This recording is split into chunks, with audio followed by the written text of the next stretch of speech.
ঠাকুর ঘরে এই কাজগুলো কখনোই করবেন না, তাহলে সংসারে ঘর ও মঙ্গল নেমে আসবে। প্রথমে উত্তর পূর্ব কোণ সবচেয়ে শুভ, না পেলে পূর্ব বা উত্তর দিকে ভালো।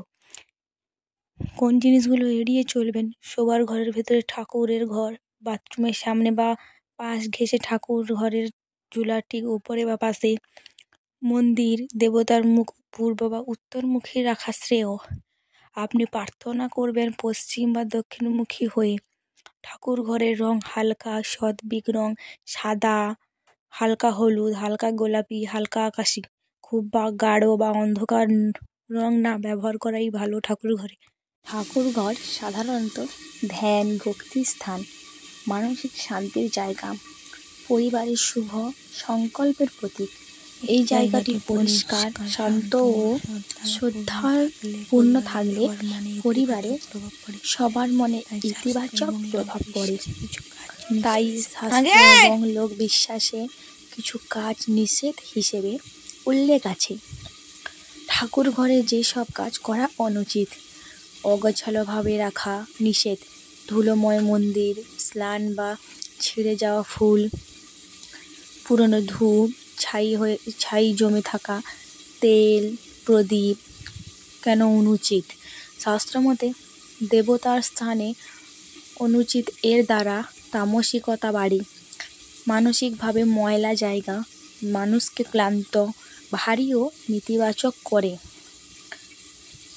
বাস্তুমতে অগোছালো স্থান ঘরের শক্তিকে ভারী করে। করণীয়: প্রতিদিন ঝাড় পোছ, সপ্তাহে একদিনে গভীর পরিষ্কার, শুকনো মৃত ফুল সরিয়ে ফেলা, প্রদীপের তেল কলসি পরিষ্কার রাখা। দেবমূর্তি ছবি কিভাবে রাখবেন? নিয়মটা জেনে নিন। মূর্তির উচ্চতা চোখের সমান বা একটু উপরে। দুটি একত্র দেবতার মূর্তি দুই পাশে রাখবেন না। ভাঙা বা চিড় ধরা মূর্তির ছবি রাখবেন না। রাধাকৃষ্ণ, শিব পার্বতী, লক্ষ্মীনারায়ণ যুগল মূর্তি একসঙ্গে রাখা যায়। মূর্তির দূরত্ব: দেওয়াল থেকে অন্তত 1 থেকে 2 ইঞ্চি দূরে রাখুন। ঠাকুর ঘরে আসবাব ও গঠন: ছোট টেবিল বা কাঠের আসনের ওপর মন্দির স্থাপন করা ভালো। মন্দিরের 3টি ভাগ রাখতে পারেন: ওপরে দেবতা, মাঝে ধূপ দীপ ও নৈবেদ্য, নিচে বস্ত্র পূজার সামগ্রী। দেবতার ঠিক নিচে ড্রয়ারের ময়লা জিনিস রাখবেন না। ধূপ দীপ ঘণ্টা: নিয়ম: প্রতিদিন সকালে ও সন্ধেয় প্রদীপ জ্বালান। জ্যোতি দক্ষিণ দিকে মুখ করে জ্বালান, অশুভ খুব বেশি। ধোঁয়াযুক্ত ধূপ নয়, হাওয়ায় ভেসে ওঠে এমন হালকা ধূপ ব্যবহার করুন। ঘণ্টা পরিষ্কার রাখুন এবং অতিরিক্ত জোরে না বাজানো ভালো। ঠাকুর ঘরে জুতা স্যান্ডেল পরে প্রবেশ কোনো অনুচিত। ভারতীয় উপমহাদেশে দেবস্থান প্রবেশের আগে জুতা খোলা শিষ্টাচার, বাইরে থেকে ময়লা ও নেতিবাচক শক্তি না আনার প্রতীক। করণীয়: দরজার বাইরে জুতো আলাদা জায়গায় রাখা। ঠাকুর ঘরকে ঘর, স্টোর রুম বা মাল রাখার জায়গা হিসেবে ব্যবহার নিষেধ। ভাঙা চেয়ার টেবিল রাখা, জামা কাপড়, শুকনো ব্যাগ, বাজারের থলে বাক্স রাখা কেন অনুচিত? সম্মানের অভাব প্রকাশ পায়, মনোযোগ নষ্ট হয়, ধ্যানের পরিবেশ নষ্ট। বাস্তুমতে দেবস্থান সর্বদা সাত্ত্বিক হওয়া উচিত। ঠাকুর ঘরে কাজ ঠাকুর ঘরের সীমাবদ্ধই রাখুন। দেবতার সামনে ঝগড়া কাঁদা রাগ করা কেন অনুচিত? বাড়িতে দেবতা স্থাপন মানে সেই স্থানে শান্তভাবে বজায় রাখা। উচ্চস্বরে রাগ চিৎকার করলে মন অস্থির হয়, ভক্তির অনুভূতি ভেঙে যায়। কেউ কষ্ট পেলে বাইরে গিয়ে নিজেকে শান্ত করে আবার ফিরে আসা ভালো। ফুল মালা ও জল: প্রতিদিন সম্ভব হলে তাজা ফুল দিন, শুকনো নষ্ট ফুলের সঙ্গে সঙ্গে ফেলে দিন।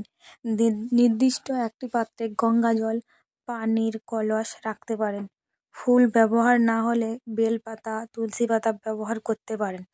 ঠাকুর ঘরের পরিষ্কার পরিচ্ছন্নতা: দৈনিক ঝাড় পোছ, পুরনো ধূপ ছাই সরানো, প্রদীপের ষোলোতে বদলানো, মন্দিরে পুরো ঝাড় মোছা, কাপড় আসন আলপনা নতুন করে সাজানো, মূর্তির পেছনের দেওয়াল পরিষ্কার, আলো ও বাতাস ঠাকুর ঘরে সবসময় উজ্জ্বল হওয়া চলাচল উপযোগী রাখুন। ব্লিকিং এলইডি লাইট এড়ান, শান্ত স্থির আলো সবচেয়ে উপযোগী। ঠাকুর ঘরে কি রাখা যাবে না? ভাঙা মূর্তি বা ফ্রেম, নোংরা কাপড়, তোয়ালে, জামা কাপড়, শুকনো স্ট্যান্ড, টাকা পয়সা, তালা চাবি, খাওয়ার প্লেট, চায়ের কাপ, কোনো নোংরা বা গন্ধযুক্ত জিনিস, আয়না লোকবিশ্বাস অনুযায়ী নেতিবাচক প্রতিফলন সৃষ্টি করে। নোংরা পোশাককে বা অসতর্ক অবস্থায় ঠাকুর ঘরে প্রবেশ, যেমন ঘাম ভেজা পোশাক, নোংরা হাত মুখ, স্নান না করে দেবতার চরণ স্পর্শ কেন অনুচিত? এটি ধর্মীয় শিষ্টাচার। পরিষ্কার শরীর মনের সঙ্গে প্রার্থনা করলে মানসিক শক্তি বাড়ে।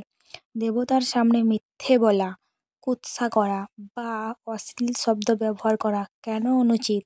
ঠাকুর ঘরে সত্য ধর্মের স্থান, এমন অনুভূতি প্রাচীনকাল থেকে আছে। মিথ্যা বলে নিজের মানেই অপরাধবোধ তৈরি হয়, যা অমঙ্গল বলে মনে হয়। ঠাকুর ঘরে খাবার রেখে পোকা জন্মানো নিষেধ। নৈবেদ্য বা ফল রেখে ভুলে যাওয়া, মিষ্টি রেখে পিঁপড়া, পোকামাকড় জন্মানো কেন অনুচিত? এটি অচ্ছন্নতা, নেতিবাচক অনুভূতি তৈরি করে। বাস্তব মতে পোকামাকড় শান্ত শক্তিকে বিঘ্ন করে। দেবতাকে অতিরিক্ত বা অশোভন আলোয় ধূপ আগরবাতি জ্বালানোর উদাহরণ।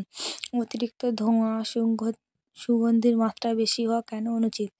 ধোঁয়া স্বাস্থ্য ক্ষতিকর। অতিরিক্ত গন্ধ মানসিক ভারসাম্য নষ্ট করতে পারে।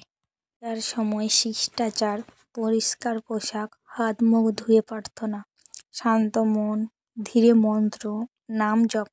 দেবতার সামনে ঝগড়া বা উচ্চ স্বরে চিৎকার নয়। ঠাকুর ঘরের চারপাশে পরিষ্কার রাখা, পোকামাকড় মুক্ত রাখা, সাজানো গোছানো, অতিরিক্ত জিনিস না রাখা। এটি আদর্শ ঠাকুর ঘরের সাজসজ্জা। সংক্ষেপে, উত্তর পূর্ব কোণে উজ্জ্বল আলোয় সাদা হালকা রঙের পরিবেশ, দেবতার মুখ পূর্ব বা উত্তর, পরিষ্কার প্রদীপ, ধূপ, ঘণ্টা, তাজা ফুল, পবিত্র জল, নোংরা জিনিস, ভাঙা মূর্তি নয়, শান্ত পরিষ্কার গোছানো পরিবেশ। ভগ্ন দেবমূর্তি বা ক্ষতিগ্রস্ত ছবি রাখা কেন অনুচিত? শাস্ত্রে বলা হয়, ভাঙা মূর্তি দেবতার শক্তির অসম্পূর্ণ প্রকাশ নির্দেশ করে। মনস্তাত্ত্বিকভাবে ভাঙা জিনিস দেখা উদ্বেগ বাড়ায়।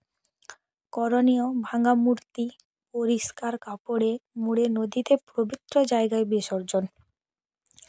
ঠাকুর ঘরে দাম্পত্য জীবন বা ব্যক্তিগত ঘনিষ্ঠ আচরণ করা কেন অনুচিত?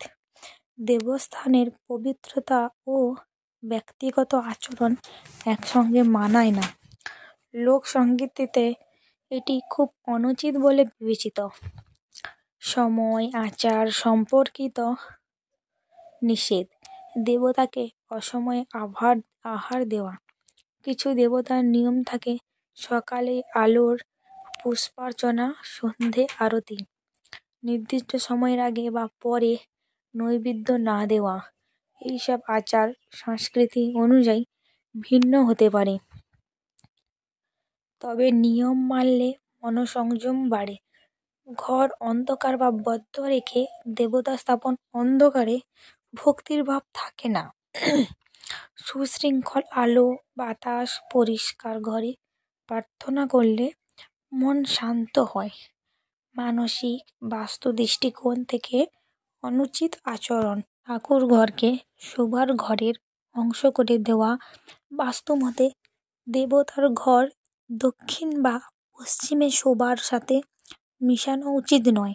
কি সমস্যা হয় দেখুন, এদিকে আধ্যাত্মিক ভাব, অন্যদিকে ব্যক্তিগত কাজ, দুইয়ের সংঘাত। ঠাকুর ঘরের আয়না রাখা। লোক বিশ্বাস অনুযায়ী আয়নার শক্তি প্রতিফলিত করে, এটি ধ্যানের স্থানে ভালো নয়। দেবতাকে পিছন দিকে ফিরিয়ে রাখা। মূর্তির ছবি এমনভাবে রাখা উচিত যাতে মুখ দরজার দিকে বা ঘরের ভেতরের দিকে থাকে। নৈতিক আধ্যাত্মিক আচরণ, দেবতার সামনে অসৎ মনোভাব নিয়ে প্রার্থনা, যেমন অন্যের ক্ষতি কামনা করা, ঈর্ষা হিংসা নিয়ে প্রার্থনা করা, এগুলো ভক্তির পথে বিরুদ্ধে যায়। প্রার্থনা ভোলানোর অজুহাতে ঠাকুরঘর ব্যবহার, যেমন হোমওয়ার্ক না করে ঠাকুর ঘরে আছি বলা, মিথ্যা শপথ, এতে মন আত্মার ওপর নেতিবাচক প্রভাব পড়ে। যেসব আচরণ অমঙ্গল বলে মানুষ মনে করে, এগুলো বৈজ্ঞানিকভাবে প্রমাণিত নয়, কিন্তু বাংলার ঘরোয়া লোকাচারে প্রচলিত বিশ্বাস। প্রদীপ নিভে যাওয়া মনোযোগহীনতার প্রতীক, প্রতিদিন ধূপ দ্বীপ না জ্বালানো গৃহে তামসিকভাবে বাড়ে বলে ধারণা। সদ্য কাটা ফুল শুকিয়ে যাওয়া যত্নের অভাবের প্রতীক। ঠাকুরঘরের লাগাতার দুঃস্বপ্ন দেখা অস্থির মানসিকতার সংকেত। এসবে আধ্যাত্মিক ইঙ্গিত বলে মনে করা হয়, তবে এগুলো বাস্তবে মনোভাবের প্রতিফলন, অমঙ্গল নয়। কি করলে ঘরে শুভ শক্তি থাকে? নিয়মিত পরিষ্কার, ভোরের বা সন্ধ্যা আলো ধূপ, স্নান, শুদ্ধ অবস্থায় প্রার্থনা, ঠাকুর ঘরে শান্ত পরিবেশ, দিনে অন্তত 2 থেকে 5 মিনিট ধ্যান, সদিচ্ছা, অন্যের কল্যাণ কামনা।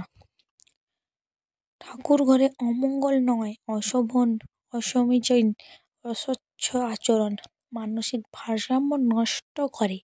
শান্ত, পরিষ্কার ও শ্রদ্ধাময় পরিবেশে রাখা আসল উদ্দেশ্য। জয় শ্রীকৃষ্ণ। ভিডিওটা যদি আপনাদের ভালো লাগে, জয় শ্রীকৃষ্ণের নামে জয়ধ্বনি দিয়ে যান, আপনাদের সকল দুঃখ কষ্ট দূর হবে।